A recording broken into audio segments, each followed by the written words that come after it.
Hey guys, welcome back to the channel. It's been a really long time since I made one of these, but I want to give you guys an update as far as what's been going on with me this year. You guys know this year has been crazy for everyone, and I think even more so for me. So in this video, I want to tell you guys what happened earlier this year before I got so busy working the new job. Essentially, from the point of why I got this job at a real estate company, and then why I left there, and then what I was expecting when I got the new job that I worked all throughout the summer, and what my plans were for after that.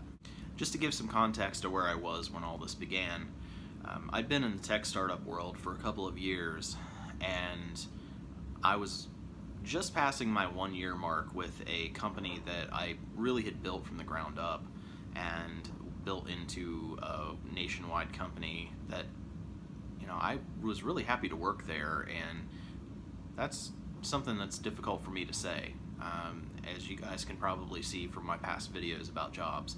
But I actually really liked my job there, and I felt like an important part of the company. So on January 16th, when I got laid off, I was completely blindsided. And to make matters worse, literally 8 days before that, my girlfriend was supposed to move in with me. Now, there were a couple things that popped up with her that meant she didn't end up moving in that day, and we had postponed things, but it was me trying to help her out until she got on her feet, and then suddenly I could not even support myself. So that put me in a mad rush.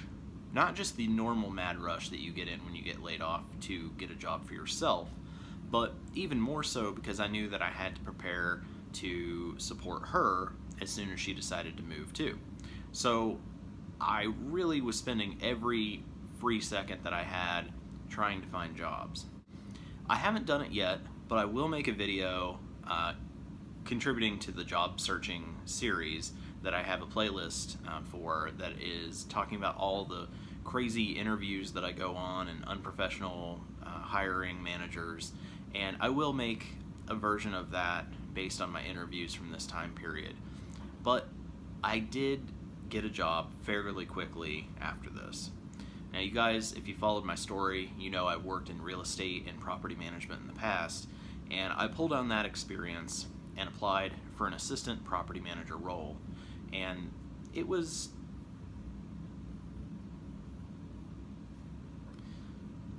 if I would have taken this position a year prior to that, I would have been absolutely thrilled to be back in an assistant property manager role for the first time in 5 years, because I had fought for years to try to get back into that industry and into that role, and I wasn't making any headway. So here it is, it just sort of fell into my lap, and I should have been very happy about it. But truthfully, I wasn't, because I had gotten so used to the informality, I guess, of startup culture and really feeling like I was an important part of the company, that now I had to go back to just a boring, regular, traditional office job. And I tried to not let myself get upset about it, but truthfully I was. I felt like I was missing something, going back to the old way of things. As far as timeline, this happened pretty quickly. I got laid off on January 16th. I was applying for this job somewhere around the end of January, and then their interview process was really dragged out. I know by February 4th I'd interviewed with the vice president of the company. It wasn't until later that week that I interviewed with the person who would be my boss, and then later on, it wasn't until February 14th or 15th that I was actually given the job and offered the job. But then even then, they didn't let me start until the 25th of February, and that was at my insistence that it had to be that soon. So really, this entire process took over a month, and it was a very lengthy process from my experience for getting hired. And it was frustrating because I was laid off and I wanted to be working, and I was happy to have a job that was interested in me, but took a very long time. So that being said, this job, what it was an assistant property manager for an apartment complex consisting of around 85 or so apartments. There were some peculiarities about this particular role, though, and one of them was that while my title was assistant property manager, my job was property manager. The way it was set up is that I was the property manager and the only office employee for this entire apartment complex. And the person who was technically the property manager was not actually at that property. She was the property manager of another property that was owned by the same company on the other side of town.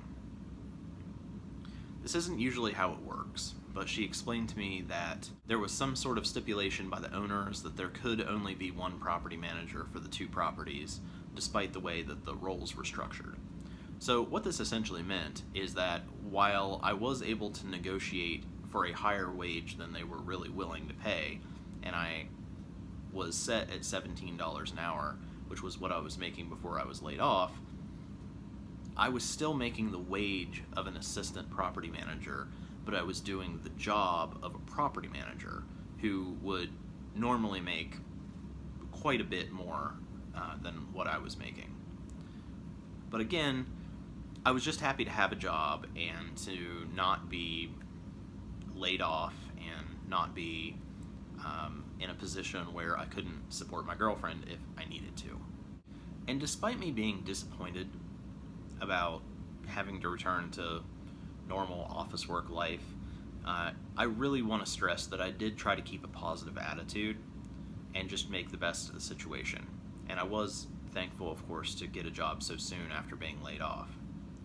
That said, the first day that I actually walked into the office, I started to see that I probably wasn't going to like this place.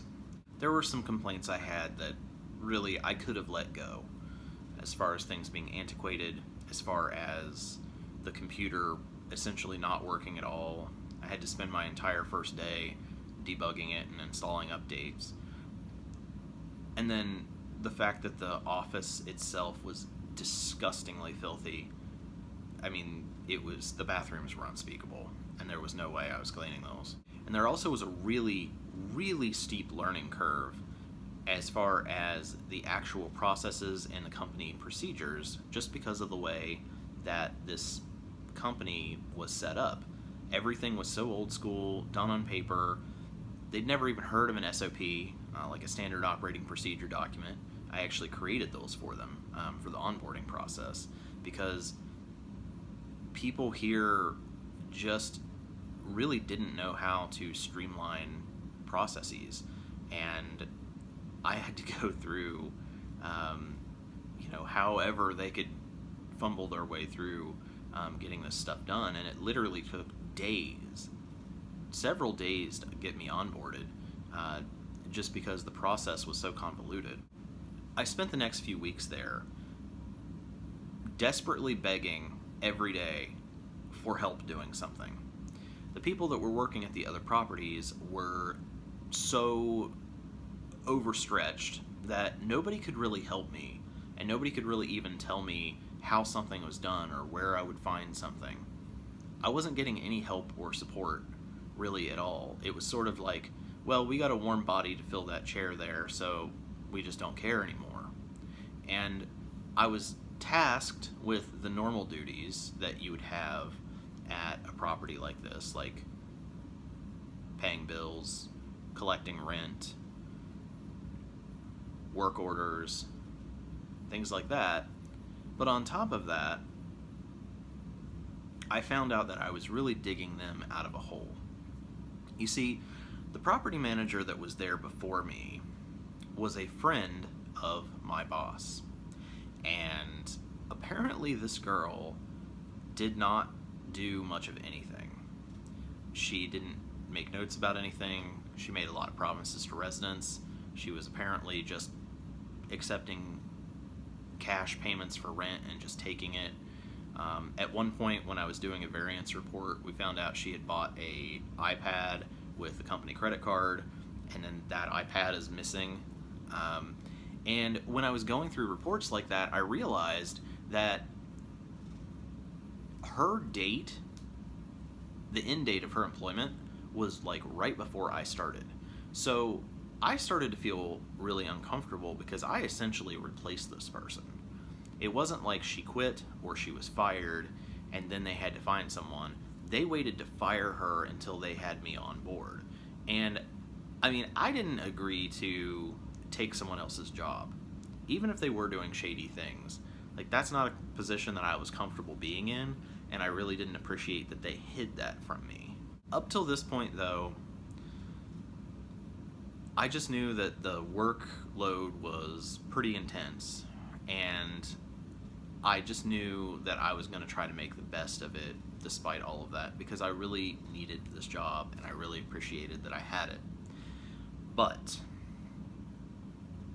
a few days into me being there, a leasing consultant from another one of our properties came down to help me, and she sort of talked to me candidly about things, and she's like, well, how do you like it? And I was like, oh, it's fine. And she's like, then starts to talk a little bit negatively about it, and then I felt like I could open up to her, and I was like, yeah, you know, there's a lot of kind of strange things going on here. And she told me like all the backstory, all the secrets, all the stuff that was going on, and I was glad I had somebody I could talk to about that stuff, but it made me see even more and more how screwed up this place was.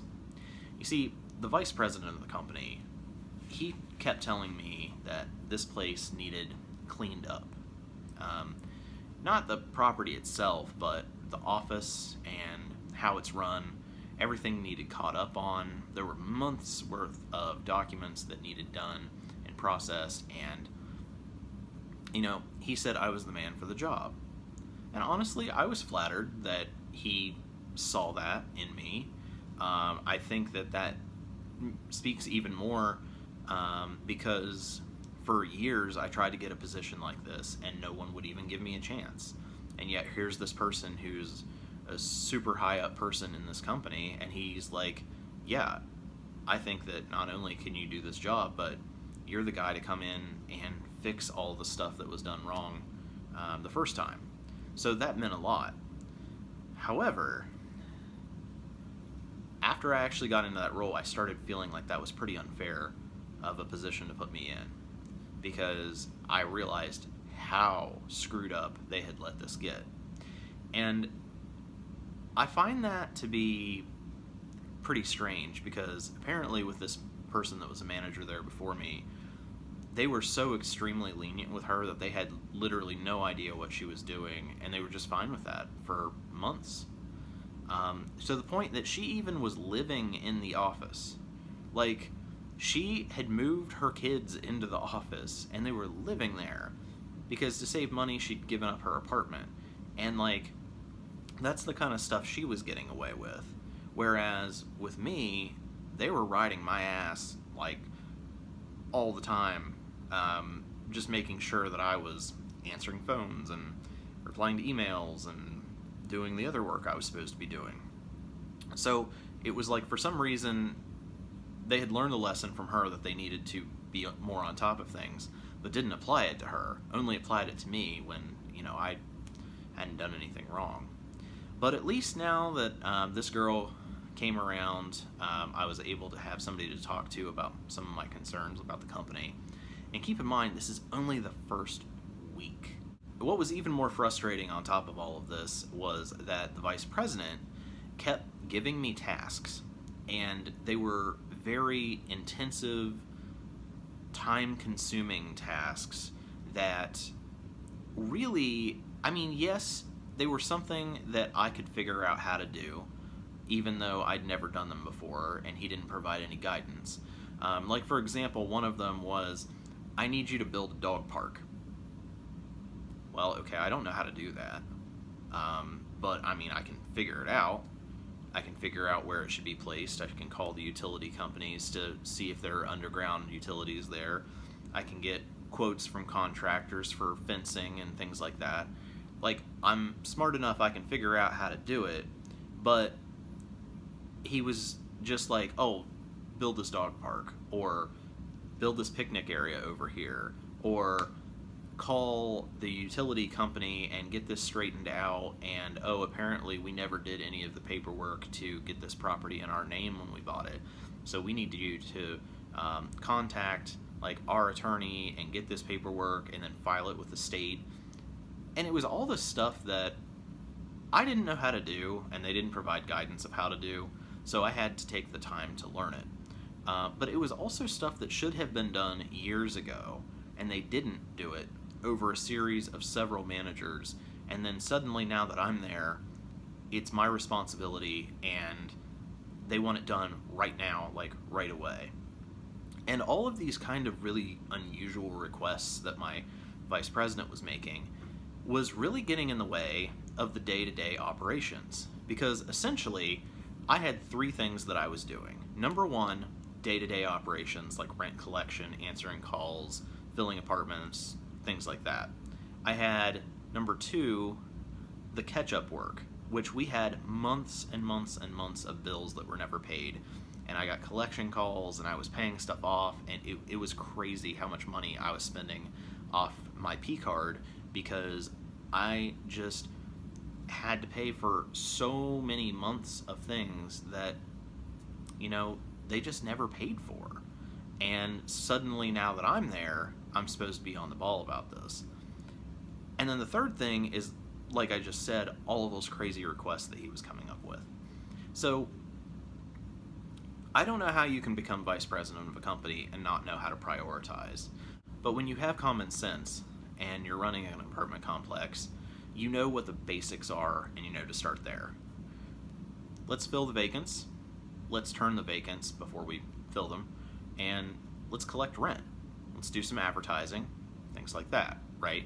That's the basics of property management. Let's get that caught up, and then we can take on the bigger projects.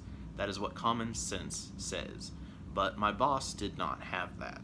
And he kept putting more and more and more and more of these projects on me, despite the fact that I was not making progress on the ones that he had already given me.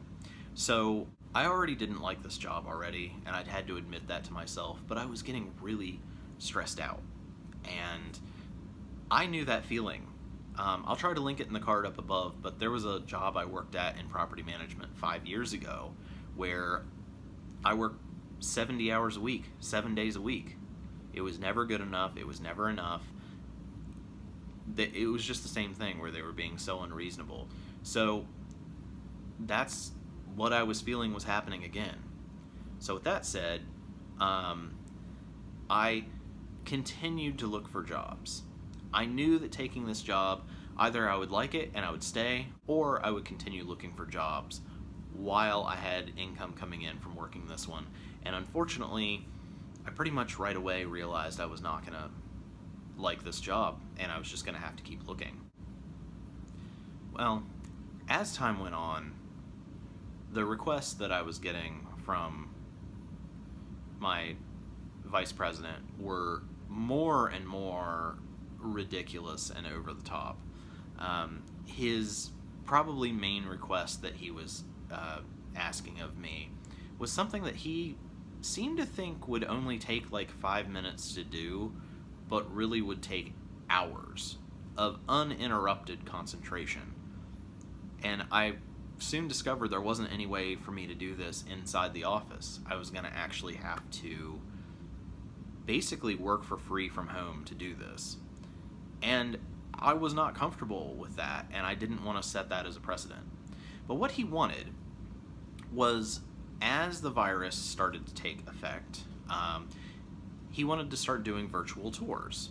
And the way that he wanted these tours done is that he wanted me to film a video, because he knows that I have a YouTube channel and film videos. He wanted me to film a video with myself giving a customized guided tour that I could upload to YouTube and send to people when they requested one. Well, there were a lot of issues with this. Like, first of all, no one provided to help me, and I don't know how I'm supposed to film that video of myself, by myself. I asked if I was allowed to buy like a tripod and lighting and stuff like that, and I was told no. Um, as far as editing, I mean, I just had to do that on my own computer. Yeah, I just felt like there was a lot of stuff that went into this that made it a lot more complicated than he thought, and he just wouldn't acknowledge that. So essentially, I put this off, and I put it off, and I put it off, because quite frankly, you know, I had to go talk to people about paying their rent and things like that, and those things were more important.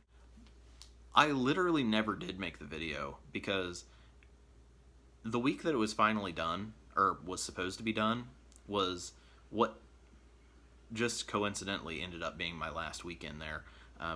But on Friday, because I worked Monday through Friday, on Friday at like 4:30 p.m., my boss texted me. She's like, "Oh, you need to do that video tonight."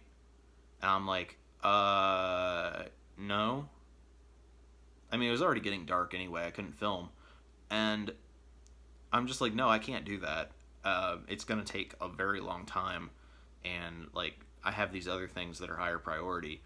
And she's like, oh, well, you'll have to come in Saturday then and do it. And I'm like, so are you going to pay me for Saturday? And she's like, no, because you should have been able to get this done. And I'm like, okay, well, I'm not filming it. I'm not coming in on my day off to do work for this and not get paid for it. And surprisingly, she pretty much accepted that. But, here I am telling you that, like, I kind of got myself into not a great work environment. But there's a whole nother aspect to it that I need you guys to understand. Because I probably could have stayed longer if I had to, if it was just the things that I've already told you that really bothered me. I mean, they made things really uncomfortable, but I was still getting paid, and I was appreciative of that. But then something absolutely major happened, and that was the coronavirus. And because of what happened with that virus and my company's response to it, combined with the frustrations I already had, that was why I was like, I have to leave here. So just to explain how that played out. When we first started hearing about the virus, nothing changed. And my company kind of acted like it was just blown out of proportion and it wasn't a real thing. And then as the virus started coming closer to where we were, first there were confirmed cases in Ohio, then there were confirmed cases in our county, then there were confirmed cases in our city, and I think that that's really when I started to get nervous. And I still wasn't sure if this was like a real thing we needed to be concerned with or not. At that time, this is probably mid to late March, nobody was wearing masks, there wasn't anything like that, but it was getting closer. And around this time, a lot of other apartment complexes, including the one that I live at, had closed their offices so that you could only like call or email them, but they weren't doing tours anymore, and they were taking other precautions. Masks were pretty much impossible to come by at that point. Every place had sold out of them, and it certainly wasn't required to wear them anywhere, but people were setting up stations for hand washing and sanitation. What my company did, I think, really reveals the way that they were going to handle this. My company would not allow us to close the office doors or do virtual tours. They insisted that we continue business as normal. Even after the essential employee declaration in Ohio was declared, they insisted on this. And that was even more so a reason for me to have a problem with it, because at that point, you were not supposed to be out of the house. There was a stay-at-home order. You were not supposed to be out of the house unless you were an essential worker. Going to look for an apartment is not an essential function. Me being what they considered building management and maintenance, Yes, I could go to the office and do day-to-day tasks, but people weren't supposed to be coming to us to apply for apartments. But my company made us keep advertising, and they made us keep um, trying to bring people in. Instead of providing us with some kind of guidance about what we should be doing or limiting our exposure as employees in some way, what they did was they made us a cleaning schedule. And we had to write every day what we did and sign off on it. So essentially, what this was that if something happened at our site, if there was an outbreak, it was documentation for them where they could say that we weren't cleaning enough or we did something wrong to cause ourselves to get the virus. And again, that's really the attitude that the company had about it. Another thing that they made us do that just was absolutely, I want to say idiotic, but to be fair, it really just reflected the company's complete lack of care about our well-being. So at this point, there's still no mask mandate, but there's stay-at-home orders, and as essential employees, we're still in the office.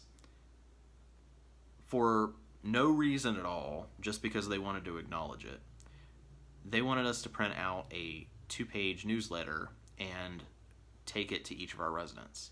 Now, they didn't email this. They emailed it to me and then told me to print 86 copies of it, fold them all, put them in these baggies, and then go to each person's door and touch 86 individual doorknobs during a pandemic in order to hang these little bags with the newsletter on it. That happened twice during this. And again, that shows a complete lack of caring about the employees and a complete lack of understanding of how a virus works. So instead of taking measures to make things safer for the residents and the employees, my company was actively making the work environment more dangerous for me as an employee. And with me as an employee in particular, I was in a very vulnerable position. You see, I have a girlfriend who has a compromised immune system. I have a mom who is old and in a nursing home and probably has a somewhat compromised immune system. Myself, I'm pretty healthy. However, when I got laid off in January, I lost my health insurance at the end of January, which meant that I had to wait 3 months at this new job before I could get health insurance. So February 25th was when I started. That means that May 25th is when I could have gotten. And between February and May was like, well, at that point at least, the worst of the pandemic. That was when it first came to this area and we started getting all these infections. So if I would have gotten sick, I would have been totally screwed. This company, while everyone else was allowing us to work from home, would not do that. They would not let us limit office hours. They would not let us close the office. They wanted us fully in the face and in the line of where this virus was going to be, and they didn't care. And at first, it was sort of subtle that they didn't care. It was questionable, like, do they understand how serious this is? But then, after the weekly phone calls, and then later on, they would send these, like, encouraging emails to staff, and then later on, the Zoom chats with the higher-ups, I realized 2 things. Number one, anybody higher than a property manager was working from home because of this, because it wasn't safe. But the property managers, fuck them. That was the company's attitude. I found the Zoom calls especially in poor taste because essentially once things started getting really bad and everything was shutting down because of the virus, they decided that what we needed as a picker-upper was to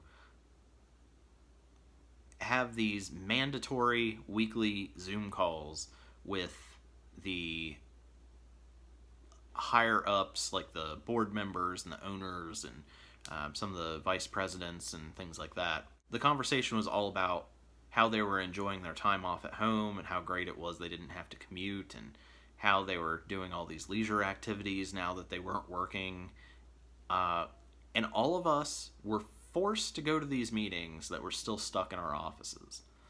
But not only that, but in these Zoom meetings and then in some of the conference calls we had as well with our region, there started to be talks of layoffs. They said, if you close your office, if it gets to that point, well, we're not going to be able to pay you for your 40 hours of work. You're only going to get paid for the type of work that you can do from home, and either your hours will be reduced or you'll be laid off. Keep in mind, I just got laid off January 16th. I got a job February 25th, and by a month into that, they're talking about layoffs, and I'm just like, what is going on? Like, I just can't catch a break here. So I'm already worried that my job is going to be eliminated because of the virus this time. I'm the newest property manager in the company, and I would definitely be the first to go. And as time went on, more and more shit started happening regarding the virus. First of all, my maintenance guy got it, and they allowed him to self-quarantine for 2 weeks. Well, guess what after that? Nope, wouldn't give him any more time off. So he came back to work. So the only other person that I interacted with throughout the day, every day, coming in and out of my office, had the coronavirus. Right?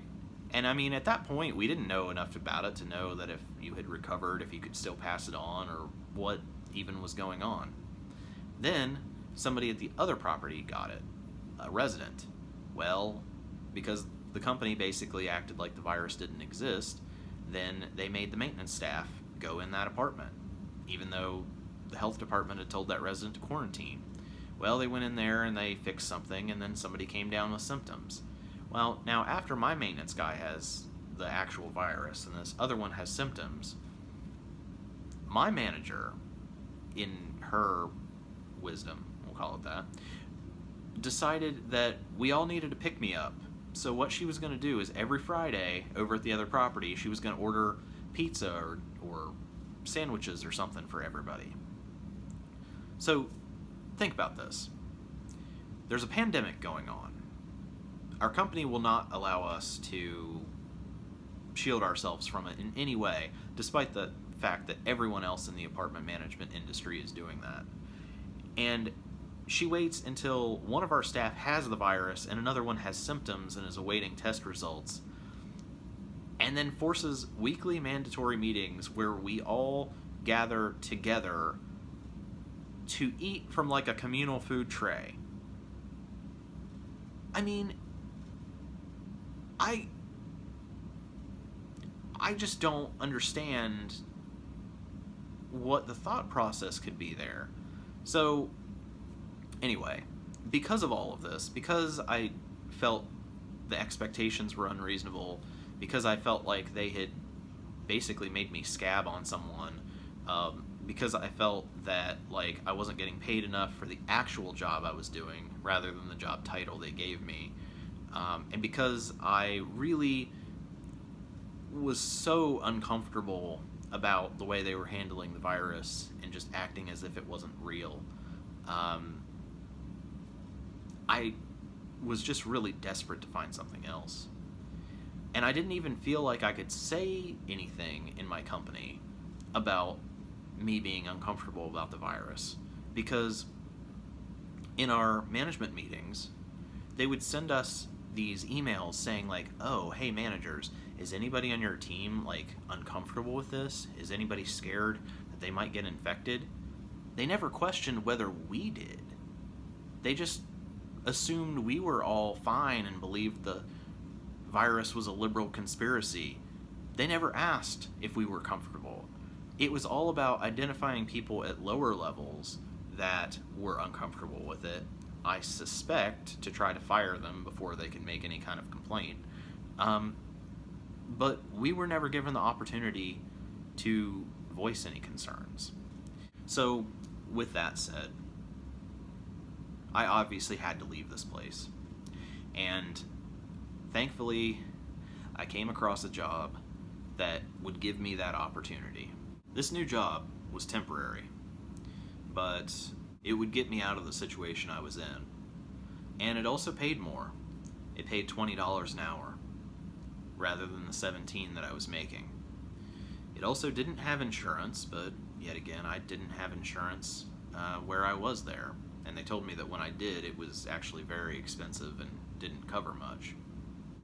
The only thing I really knew about this job was that it paid $20 an hour and that I would be working 84 hours a week. I hadn't really thought through it yet, but I was only thinking, $17 an hour, $20 an hour. Yeah, this sounds better. I wasn't thinking how much I would actually be making in overtime, and considering how drastically much more I would be making. Now comes the part that I'm not proud of. But when I decided to take the new job, and that weekend that they tried to make me come in on Saturday to make the video, that Saturday was the day that I got notification that I for sure cleared everything and got the new job. So I went in the next day. I typed up an email to the VP and to my boss, and I just said, hey, I'm not coming back. Don't try to contact me. I told them that it was for mental health reasons, and that is true. Because I was so miserable at that job and also concerned about my physical health, that it really was taking a toll on my mental health. But telling them that it was mental health was really only a small part of it. Now, I've only walked out of one job ever before in my life before this. And in that case, they clearly, it was justifiable. In this case, I'm not as sure. You know, they weren't straight out horrible to me, but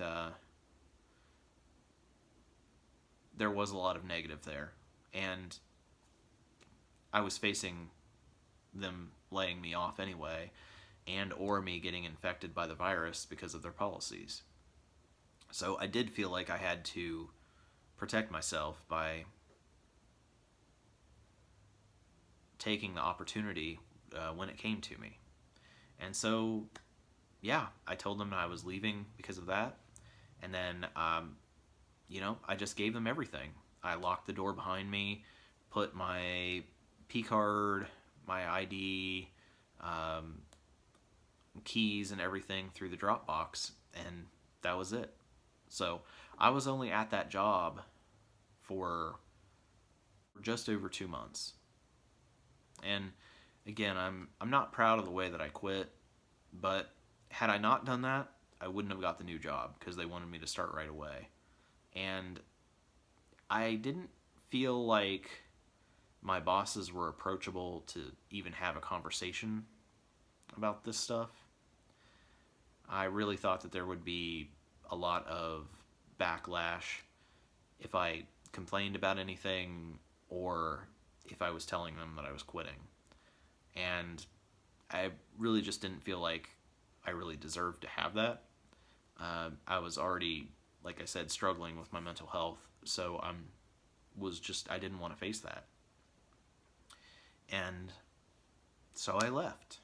And by the Friday of that week, so I dropped the keys off on Sunday, and by Friday of that week, I had started the new job. In the next video, I'm going to tell you guys all about the new job.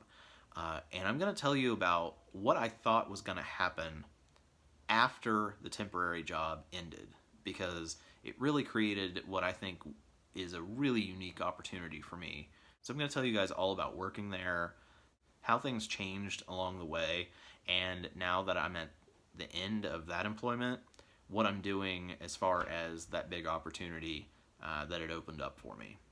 So stick around for that video. I'll hopefully have that up here within the next couple of weeks, and then that'll get you guys caught up with where I'm at as far as employment throughout the rest of this year. So thank you guys for watching, and I hope that my rant was a little entertaining for you at least.